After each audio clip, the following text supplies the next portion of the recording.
Swayam Prabha. Digital India. Educated India.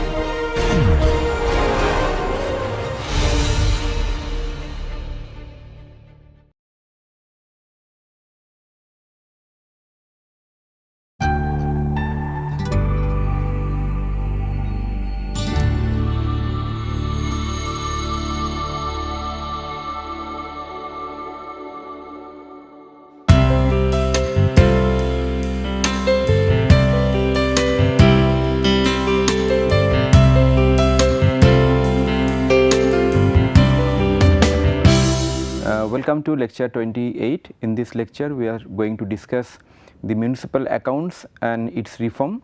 In this week we have been discussing various aspects of municipal finance and possible sources of municipal finance. In this regard you can arrange many sources of finance, but as long as the finance is maintained properly in the municipalities, you can utilize or you can get maximum benefit of the finance, but if it is not, then you are not going to take the benefit. Therefore, municipal accounting, which is basically a foundation of keeping all the finances and expenditure everything, that was under question and that was assessed during last 2 decades. And I told earlier then that in 2000, post 2000, when paradigm of reform linked urban development came in India, that time municipal accounting reform was one of the major reform and it came as a mandatory reform. So, today we will just have an overview that what is the accounting system which was there in the beginning, and few municipalities they are following that also, that is a single entry based accounting system, and what is the change or the reform expected and what is the benefit and what are the major concerns. So, let us start with the points. Like today we are going to discuss the municipal accounting system, some of the background, then overview of the double entry accounting system, and also we will discuss few salient features of national accounting manuals given by the ministry. So, these also we are going to demonstrate or show basic provisions.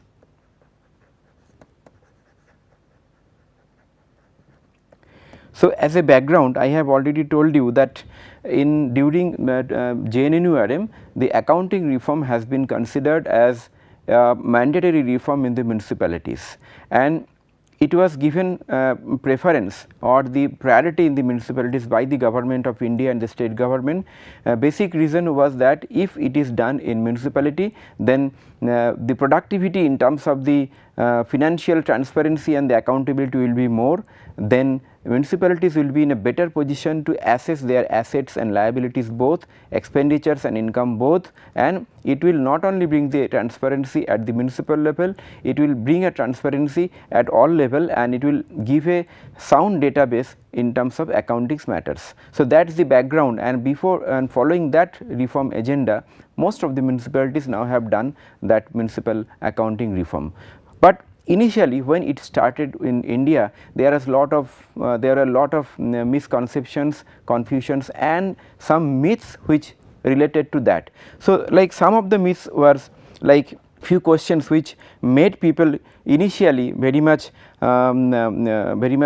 not sure about the program, like whether the reform will minimize the job, that is whether if the reform is there, then whether it will take our job or not, that whether it needs an additional degree or skill set, that was the question also. Then whether the ULB needs any special preparation,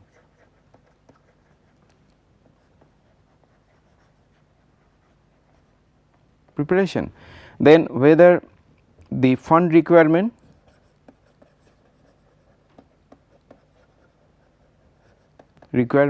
and not only that, there was like that questions like when we can start,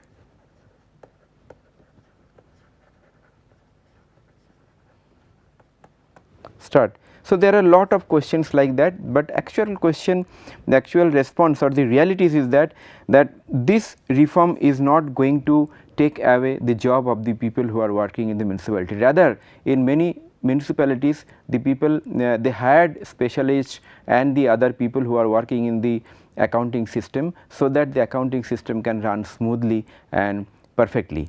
Then the question was like whether it needs an additional degree or skill. No, it is not required. What they did initially, government gave some time to time some specialized training or orientation program, and then they assess the condition, and following that they could perform. Second was whether ULBs need any special preparation. That is also no, because government notified the guidelines and the task wise checklist of the do's and don'ts, so that municipality can perform, can deliver those kind of reform.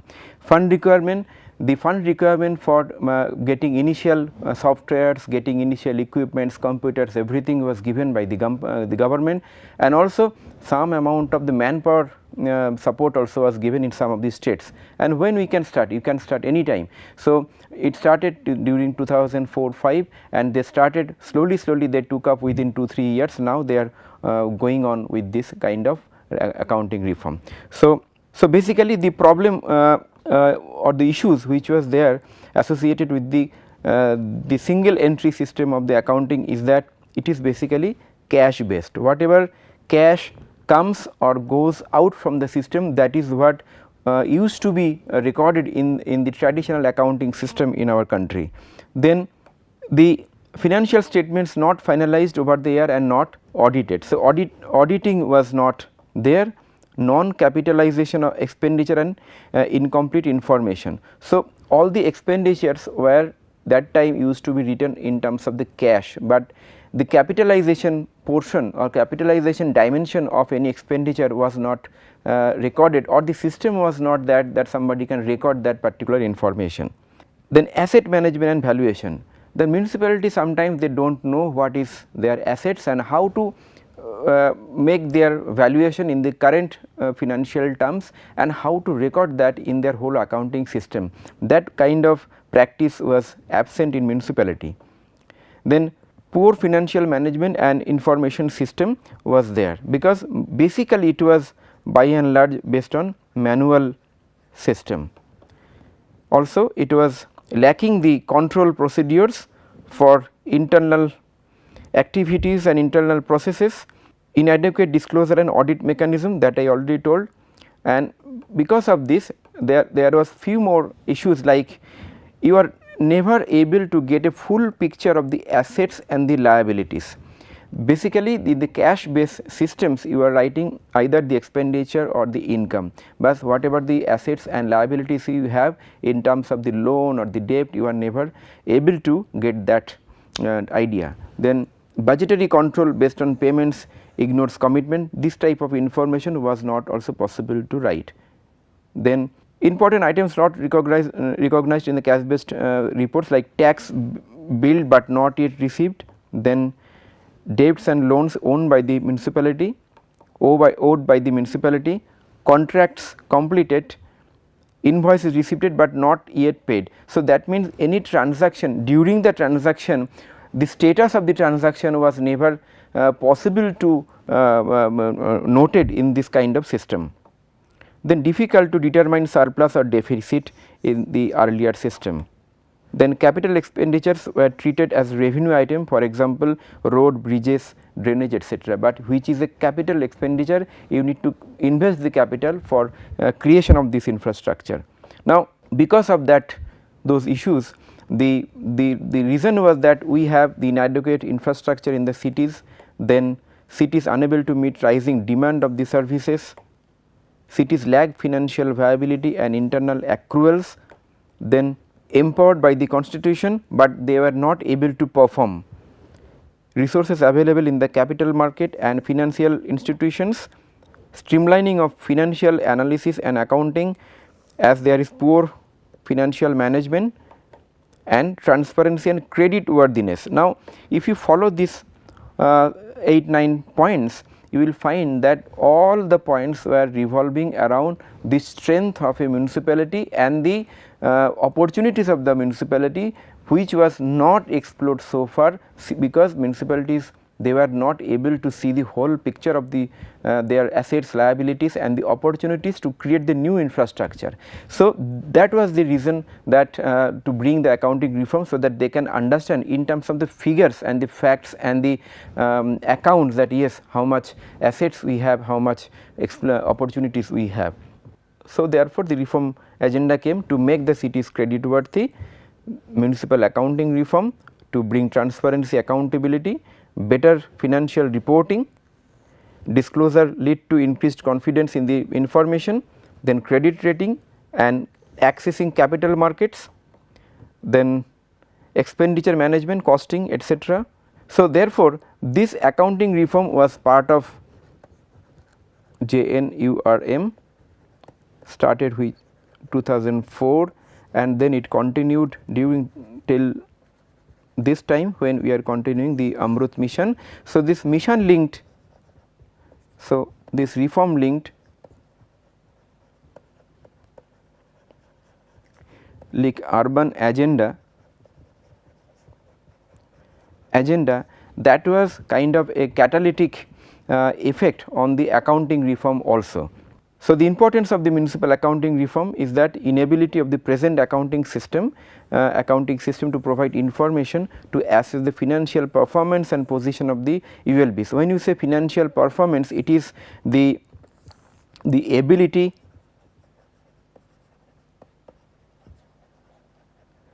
to generate revenue, then assets and related to liabilities and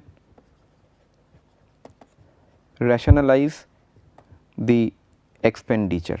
These are the salient points which were there, I mean which was considered for the benefit of the accounting reforms.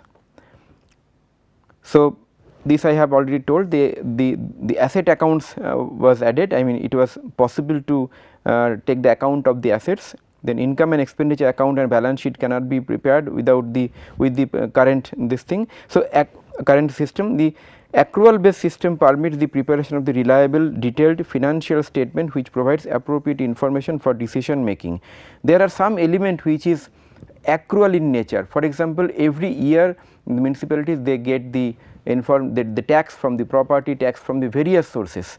We have discussed the sources of the revenue from the tax revenue and the non-tax revenue. So, those kind of accrual flow of money, that was not recorded properly because of the single entry system. In the double entry accounting system, it is possible to see that how your the flows of the money or flows of the revenues are accrued in your account. So, that was the basic intent of the accounting system.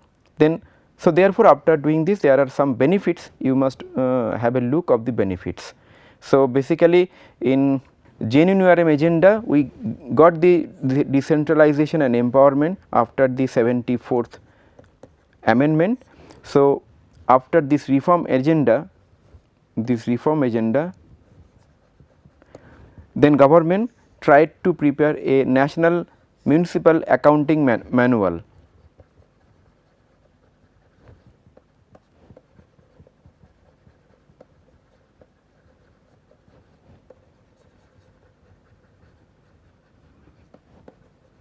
Objective of this manual was to bring a procedural coherence, procedural uniformity in the practice, accounting practice of all the municipalities in the country, but definitely there will be some contextual variations which the state government can do.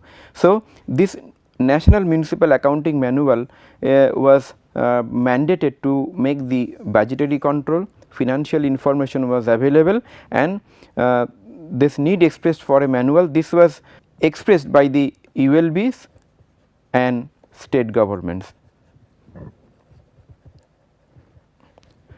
So, the ultimate objective is the improved local governance. Next you can see that how the accounting manual will help the improving the good governance. Now the agenda is the good governance. The objective under the good governance is the accountability, efficiency, transparency. So accountability basically refers to fulfilling responsibility, because you are not going away from your responsibility. Efficiency refers to your ability and quality, and transparency refers to trustworthiness of the government and which is accessed by people,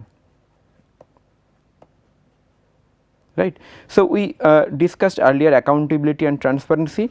Now accounting as a tool, it is helping the accountability, because it is giving the account of the assets, liability, accrued incomes and all those elements, and also it is giving additional transparency and efficiency both. And with this accounting tool, there is a increase, I mean better budgeting procedure, financial reporting is better, and auditing is possible in a much efficient manner, because all the informations are there within easy reach in a better platform now, better system now. So introducing double entry accounting can serve as a platform for wider improvement of the system of the accounting and as a whole for the good governance. So these are the other benefits. Revenue is recognized as and when earned, costs are matched against the revenues, so recognized. Distinction is maintained between the revenue and the capital items. You can see the points. Then you can follow up with receivables and the ascertainment of the payables, because you are also able to track the possible payments, possible expenditures during the transaction period also, and you can also track the surplus or the deficit amount in the account. Presents a true picture of the financial position. So whether in urban local bodies is having the strength in terms of the revenue and their rationalization of the expenditure, that true picture will give in terms of the assets and the liability, and it will give whether the ULB is healthy in terms of the financial matter or not. So this will help to give that picture. Then it also helps a better decision making. A leader or a executive which is taking day to day decisions in the municipalities, they can see the facts and figures from the accounting system, and they can take a decision, because this accounting system is accurate. It is taking the earlier records, and it is taking record not only the expenditure and the cash based system, it is taking record for assets, liabilities, expenditures and income both.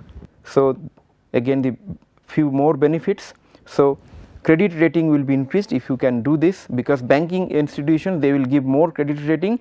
In one lecture we have discussed the credit rating requirement, because the bankable projects for the infrastructure development is very much important, and for those projects municipality can also take money from the financial institution. So financial institutions will give money if municipalities they can earn any credit rating. So this accrual based system will enable the credit rating. Then confidence will be increased also, so that they can also get more confidence to do more other jobs. So external lending is possible, external auditing also possible, assist in policy formulation, tax rates and service charges. In the last two lectures we discussed about the conventional and the non-conventional financial revenue sources. Out of that you have seen that tax rates and the service charges, those are there. So from this accounting system, with a transparent way and with a systematic way, you can track that what are the major revenues from the tax base and non-tax base, service charges, etc., etc. Accrual based system, that we have already told you that it is reliable system and it gives information for decision making. Transparency, accountability I told. Okay. Now so far the government of India, they have taken some steps, like they have taken model municipal law, tax free municipal bonds, they have started some enabling mechanism so that municipality can do that. Urban reform in terms of incentive fund, pooled finance I discussed earlier lectures, e-governance also we have discussed. So, and in the JNURM they have started the accounting reform as a mandatory, and now it is being continuing in Amrut also. So, after that the national accounting municipal accounting manual, which I told that they have started that. Then training manual is important. You can understand that being a big country, about 5,000 municipalities and the urban centers, how difficult it could be to give training to each and every urban areas. Then the valuation committee for fair valuation and transparent valuation, that is also possible with this. So, those kind of training is also given. Then support to state government, then professional association of municipal finance officers, it is also possible. So that financing mechanism in the municipality, that also was given a formal mechanism, so that they also can be recognized for this kind of job. So, let us have some screenshots of the accounting manual. So, accounting manuals basically they provide the information regarding the large and small cities accounting system, double entry of course we have discussed, then formats for the financial statements, then provision for fund accounting, then budgetary system, then municipal information system, then also it is conservative, provides flexibility to states and cities. And now please see the contents, what is the contents of the national municipal accounting manual. Part 1 is basically general, just have a look, I do not need to explain each and everything.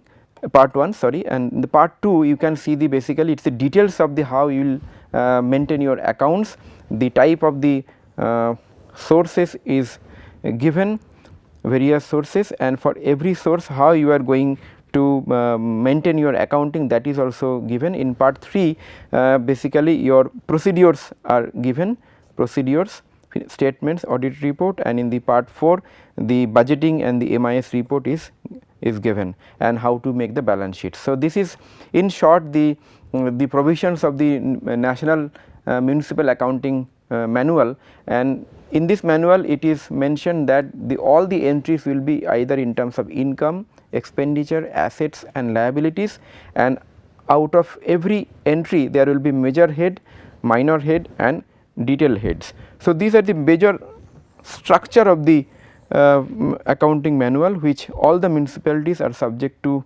follow this format. These are the coding logic, I am not going into these details, you can go through the manual and you can understand. So, these are the accruable incomes as per the national accounting manual, you can see we have told earlier also, property tax, the user charge and the drainage tax, the education, advertisement, profession, carriage on the animals, carts, trade license, then license fee under PFA Act, then there are so many actually, so many you can go through and you can relate with your context that how many can be utilized. So, most of them, I mean municipalities, some of the this items could be relevant, some of the items may not be relevant. So, it is up to you how much you can utilize. Then some accruable incomes are there, like many municipalities have their provision of the parking fees or the stand fees, they can take fees for the fishery rights. For example, there are rivers, there are canals, and where the ferry services are there, parking fees also there, fees on pay and use toilets, income from the cinema theatre. So, these are all accruable income which is there for I mean they accrued every month, every year. Non-accruable incomes are basically the revenues which is coming from the other sources. Okay. So, that is all with a brief overview of the accounting situation and the accounting reform of the municipality. I just quickly summarize that after 2000, when the government of India started bringing reform linked urban development through JNURM program, that time there was two set of reform. What was the first was the mandatory reform and the second was the optional reform. Out of the mandatory reform, the accounting reform was major. The objective of the accounting reform was that if the accounting system is not a foolproof and the modern system, the accounting or the financial status of the municipality cannot be assessed, and the earlier system was basically cash based, not the transaction based. Now, the double entry accounting system which is introduced now, it is basically transaction based, and as a result it takes care of the account of the assets of the municipality, liabilities of the municipality, the expenditure and the income of the municipality, and as a result it gives the true picture of the financial health of the municipality, and that has been being carried out in most of the municipalities. This I can tell you that this is one of the major reform, and this will give a long standing effect and the benefit of the municipality and vis-a-vis the service delivery of the urban in the urban areas. Next day we will discuss the value capture financing. In this week we have been discussing the finance aspect of the municipality. So, out of that the tax, I mean the conventional sources, non-conventional sources, and today we have discussed the accounting system. Next day we will discuss value capture financing. We will show that from various assets like land, property and other assets, how municipality can earn revenues for creating new infrastructure and better service. So, thank you very much for attending.